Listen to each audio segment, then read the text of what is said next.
నమస్తే welcome to our channel.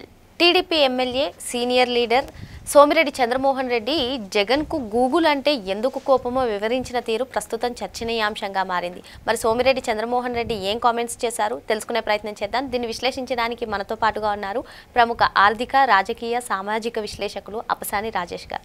నమస్తే sir. నమస్కారం. జగన్మోహన్ రెడ్డి చేసినటువంటి అవినీతి అరాచకాలు అన్నీ కూడా గూగుల్లో ఏ విధంగా సెర్చ్ చేస్తే అన్నీ బయటకు వస్తాయో అని చెప్పి సోమిరెడ్డి చంద్రమోహన్ రెడ్డి గారు ప్రతిదీ ఈచ్ అండ్ ఎవ్రీథింగ్ చెప్పారు సార్. మరి అందుకేనా నిజంగా జగన్మోహన్ రెడ్డికి గూగుల్ అంటే కోపం? మరి అందుకేనా గూగుల్ డేటా సెంటర్ పైన ఈ విధంగా దుష్ప్రచారాలకు తెరదీస్తున్నారు? ఏం చెప్తారు? సోమిరెడ్డి చంద్రమోహన్ రెడ్డి గారి కామెంట్స్ పైన మీ అభిప్రాయం ఏంటి? అదేవిధంగా గూగుల్ డేటా సెంటర్ పైన వస్తున్నటువంటి విమర్శల పైన మీ అభిప్రాయం ఏంటి సార్? అంటే ఇవాళ వైసీపీ పార్టీకి సంబంధించిన సోషల్ మీడియా కార్యకర్తలు ఇవాళ గూగుల్ డేటా సెంటర్ గురించి చేసే విమర్శలు, ఆ విమర్శలను వాళ్ళు పోస్ట్ చేసేది కూడా వాళ్ళ ఆండ్రాయిడ్ ఫోన్స్లోనే. అంటే వాళ్ళు వినియోగించుకుంటున్న పరిజ్ఞానం కూడా గూగుల్దే. అలాగే ఇవాళ సాంకేతికంగా మనం చూసినప్పుడు గూగుల్ని అవాయిడ్ చేసి మనం సాంకేతికత విషయంలో మనం ఏదో గూగుల్ మనం శత్రులు అన్నట్టుగా పోర్ట్రేట్ చేసుకోవాలన్నా సాధ్యం కాదు. అంతగా ఇవాళ సాంకేతికంగా మన జీవితాలతోటి గూగుల్ అనేది పెనవేసుకుపోయింది. మనం ఎక్కడికైనా ప్రయాణం చేయాలి అనగానే గూగుల్ మ్యాప్ పెట్టుకుంటాం. మనం ఏదైనా టైప్ చేయాలి అనుకుంటే ఓకే గూగుల్ అని చెప్పని మనం సలహా అడుగుతాం. ప్రతిదీ మనం ఆండ్రాయిడ్ తోటి, మొబైల్స్ తోటి, టెక్నాలజీ తోటి మన జీవితాన్ని ముడిపెట్టుకున్న తర్వాత మనం ఏదైనా యూపీఐ పేమెంట్ చేయాలి అన్నా కూడా గూగుల్ పే చేస్తాం, మనం జీపే అంటాం. మనం అంతగా మన లైఫ్తో పెనవేసుకుపోయి ఉంది. అటువంటి ఒక సంస్థ భారతదేశంలో వాళ్ళ ఒక డేటా సెంటర్, అది $15 బిలియన్ పెట్టుబడితో ఏర్పాటు చేయాలి అని చెప్పని ఒక నిర్ణయం తీసుకున్న తర్వాత దానికోసం ఆంధ్రప్రదేశ్ రాష్ట్రాన్ని, విశాఖపట్నాన్ని ఒక డెస్టినేషన్గా వాళ్ళు ఎంపిక చేసుకున్న తర్వాత అంతటి భారీ పెట్టుబడి రాష్ట్రంలోకి వస్తుంది అనుకున్నప్పుడు దాని ద్వారా జరిగే ఎకనామిక్ యాక్టివిటీ ద్వారా డెఫినెట్గా ఏ రాష్ట్రంలో అయితే ఆ సంస్థ తన కార్యకలాపాలు నిర్వహించాలి అనుకుంటుందో ఆ రాష్ట్రానికి ఆ ప్రయోజనాలు సిద్ధిస్తాయి. అక్కడ ఇప్పుడు గూగుల్ అక్కడ గ్రౌండింగ్ అవటం ద్వారా జరిగే ఎకనామిక్ యాక్టివిటీ, ఆ సంస్థ నిర్మాణ కార్యకలాపాలు రేపు శంకుస్థాపన జరిగిన నాటి నుంచి కూడా నిర్మాణ కార్యకలాపాలు ప్రారంభిస్తే అక్కడ లోకల్గా ఉన్న కన్స్ట్రక్షన్ లేబరు, మెటీరియల్ సప్లయర్సు వీళ్ళకి ఉపాధి దక్కదా?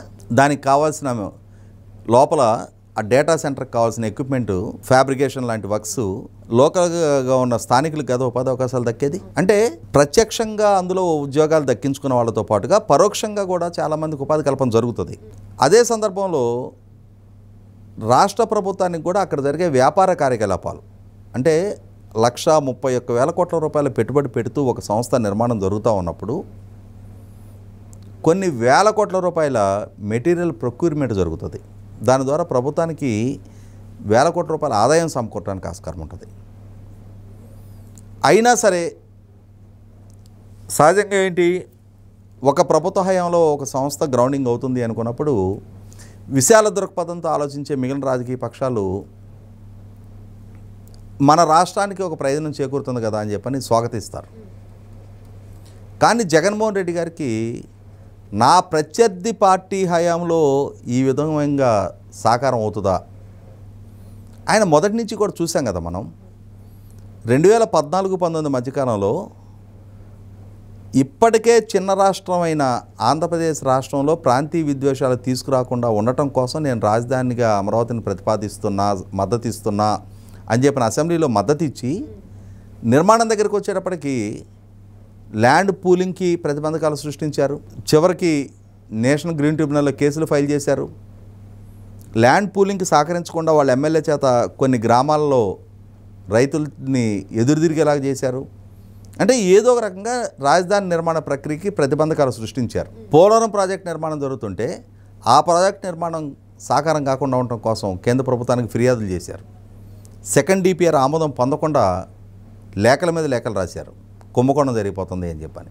అదే సందర్భంలో సోమిరెడ్డి చంద్రమోహన్ రెడ్డి గారు చెప్పినట్టుగా మరి ఇవాళ మనం గూగుల్లోకి వెళ్ళి 6093 అని కొట్టగానే జగన్మోహన్ రెడ్డి గారి చరిత్ర వచ్చేస్తుంది. ఎందుకంటే ఆ రోజుల్లో ఆయన అరెస్ట్ అయ్యి జైల్లో ఉన్నప్పుడు ఖైదీ నెంబర్ అది ఆయనకి కేటాయించబడ్డ ఖైదీ నెంబర్. అలాగే రాజ్ ఆఫ్ కరప్షన్ అని ఆ రోజుల్లో చంద్రబాబు నాయుడు గారు నేతృత్వంలో ఒక బుక్ పబ్లిష్ చేసి రాజశేఖర రెడ్డి గారి పాలన మీద, ఆయన పాలనలో జరుగుతున్న వ్యవస్థల విధ్వంసం మీద, ఆయన పాలనలో జరుగుతున్న ఆశ్రిత పక్షపాతం మీద పాలకుడిగా రాజశేఖర రెడ్డి గారు కార్పొరేట్ సంస్థలకు లబ్ధి చేకూర్చడం, ఆ కార్పొరేట్ సంస్థలు లంచాల రూపంలో జగన్మోహన్ రెడ్డి గారి సంస్థలో పెట్టుబడులు పెట్టడం, వీటిని ఎస్టాబ్లిష్ చేస్తూ ఆ రోజుల్లో రాజ్ ఆఫ్ కరప్షన్ అని ఒక బుక్ పబ్లిష్ చేశారు. ఇవాళ నెట్లోకి వెళ్ళి రాజ్ ఆఫ్ కరప్షన్ అని కొట్టగానే జగన్మోహన్ రెడ్డి గారి చరిత్ర మొత్తం వెలుగులోకి వస్తూ ఉంది. ఆ రోజుల్లో mining mafia threat to democracy అని ఇంకొక బుక్ పబ్లిష్ చేశారు. వీటన్నిటి వెనక అంతిమ దోపిడీదారుడిగా జగన్మోహన్ రెడ్డి గారు ఉన్నారు. అది సిబిఐ నిర్ధారణ చేసి 11 ఛార్జ్షీట్ రూపంలో న్యాయస్థానం దృష్టికి తీసుకొచ్చి 16 నెలలు ఆయన జైల్లో పెట్టి ఆయనకి బెయిల్ వచ్చి 12 సంవత్సరాల 23 రోజులుగా బెయిల్ మీద తిరగలుగుతూ ఉన్నాడు. కానీ నేటి జనరేషన్కి ఆ గ్రావిటీ ఆఫ్ కేసెస్ గురించి తెలియకపోవచ్చు. కానీ గూగుల్లోకి వెళ్ళి 6093 అని కొట్టగానే ఈ చరిత్ర మొత్తం వెలుగులోకి వస్తుంది. మరి సహజంగానే ఇంతటి సమాచారాన్ని సంక్షిప్తం చేసి ప్రజలకు అందిస్తున్న గూగుల్ మీద కడుపు మంట ఉంటుంది. ఉన్నా ఏం చేయలేవు, గూగుల్ విశ్వవ్యాప్తం. ఇవాళ అటువంటి గూగుల్ రాష్ట్రానికి వస్తే జీర్ణించుకోలేకపోతున్నారు. పర్యావరణ ఉల్లంఘన జరుగుతూ ఉంది, పెట్టుబడులకి తగినంతటి జాబులు రావు, దీన్ని ఏదో ఆర్భాటంగా ప్రచారం చేసుకుంటారేంటి అని ఒక పక్క చెప్తున్నారు. ఇంకో పక్క ఏమో అసలు ఇవన్నీ కూడా ఆయన హయాంలోనే జరిగిన ఒప్పందాలే, అదానికి ఆ రోజుల్లోనే కేటాయింపులు జరిగినాయి అంటున్నారు. అంటే ఒక కన్ఫ్యూజ్డ్ స్టేట్లో వాళ్ళు ఉన్నారు. క్రెడిట్ ప్రభుత్వానికి ఆపాదించడం ఇష్టం లేదు, అలా అని చెప్పని తమ క్రెడిట్ని వదులుకోవటం కూడా ఇష్టం లేదు. అంటే ఇక్కడ అండు క్రెడిట్ అంటారు, తాము చెయ్యని దానికి క్రెడిట్ తీసుకోవాలి అని చెప్పని ఒక తాపత్రయం. అదే సందర్భంలో కొంచెం బోల్డ్గా అరే ప్రభుత్వం మంచి పెట్టుబడి రాబట్టగలిగింది, మన రాష్ట్రానికి లబ్ధి చేకూరుద్ది, మన యువతకు ఉపాధి కల్పన జరుగుద్ది, ఒకవేళ ఆ ఒప్పందాలు ఏదైనా లోపాలున్నా వాళ్ళకి ఇస్తున్న వెసులుబాట్ల విషయంలో ఏదైనా ఉదారంగా పోతున్నారన్న ప్రభుత్వాన్ని హెచ్చరించవచ్చు. కానీ అసలు ఈ ప్రతిపాదనే దండగమారి ప్రతిపాదన, రాష్ట్రానికి నష్టదాయకమైన ప్రతిపాదన, పర్యావరణ ఉల్లంఘన జరుగుద్ది, కరెంటు అంత ఖర్చు చేస్తారు ఎంత ఖర్చు చేస్తారంటే వాళ్ళు ఖర్చు చేసిన కరెంటుకు మనం ఏమైనా డబ్బులు కడుతున్నామా? వాళ్ళు ఖర్చు చేసుకున్న కరెంటుకు వాళ్ళే డబ్బులు కట్టుకుంటారు. విద్యుత్ తయారీ సంస్థలకు ఒక మంచి వినియోగదారుడు దక్కినట్టు అవుద్ది, ఒక బల్క్ వినియోగదారుడు దక్కినట్టు అవుద్ది విద్యుత్ తయారీ సంస్థలకి. జగన్మోహన్ రెడ్డి గారు కూడా ఒక విద్యుత్ తయారీదారుడే కదా. దానివల్ల పైగా వాళ్లే క్యాప్టివ్ కన్వెన్షనల్ ఎనర్జీ వాళ్ళే తయారు చేసుకుంటారని చెప్తారు, నాన్ కన్వెన్షనల్ ఎనర్జీ వాళ్ళే తయారు చేసుకుంటారంటున్నారు. దానివల్ల మనకు వచ్చే నష్టం ఏమీ లేదు. మన దగ్గర 100 మందికే ఉద్యోగాలు వస్తాయి అనుకుందాం.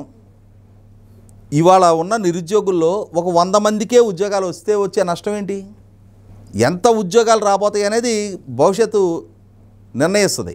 కానీ జగన్మోహన్ రెడ్డి గారికి ఏంటంటే కడుపు మంట, దొగ్ధ వాళ్ళ శ్రేణులకు కూడా అరే ఎన్డీఏ కూటమి ప్రభుత్వం ఇంత పెట్టుబడి రప్పిస్తుందా, దేశంలో ఉన్న ఇన్ని రాష్ట్రాలను కాదని, ఇది పొరపాటున ఏ తెలంగాణకో తమిళనాడుకు గనక తరలిల్లున్నట్టయితే చంద్రబాబు చేతకంతనం రప్పించలేకపోయాడు అనేవాళ్ళు.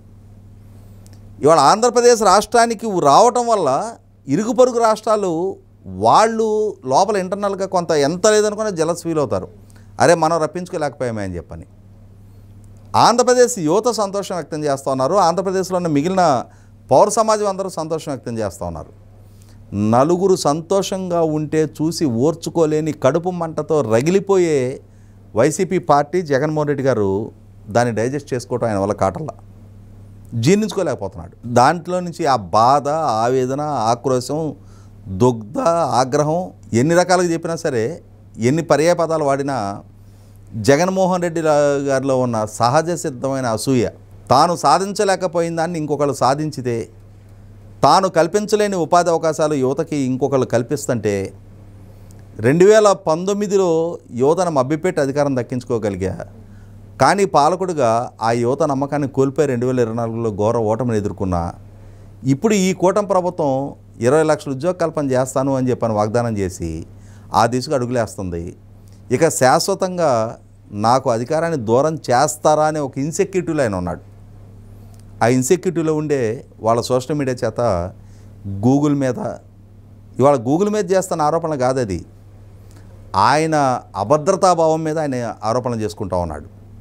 రేపటి రోజున రాజకీయంగా భవిష్యత్తు కనుమరుగవుతుందేమో ఆంధ్రప్రదేశ్ రాష్ట్ర రాజకీయ ముఖ చిత్రం మీద ఇక ప్రజలు నన్ను మర్చిపోతారేమో, ఇన్ని లక్షల కోట్ల పెట్టుబడులు వీళ్ళు రప్పించగలిగితే తద్వారా ఆ ఎస్టాబ్లిష్ అయిన బ్రాండింగ్ ద్వారా మరిన్ని సంస్థలు మరిన్ని పెట్టుబడులు రావడానికి ఆస్కారం ఉంటుంది.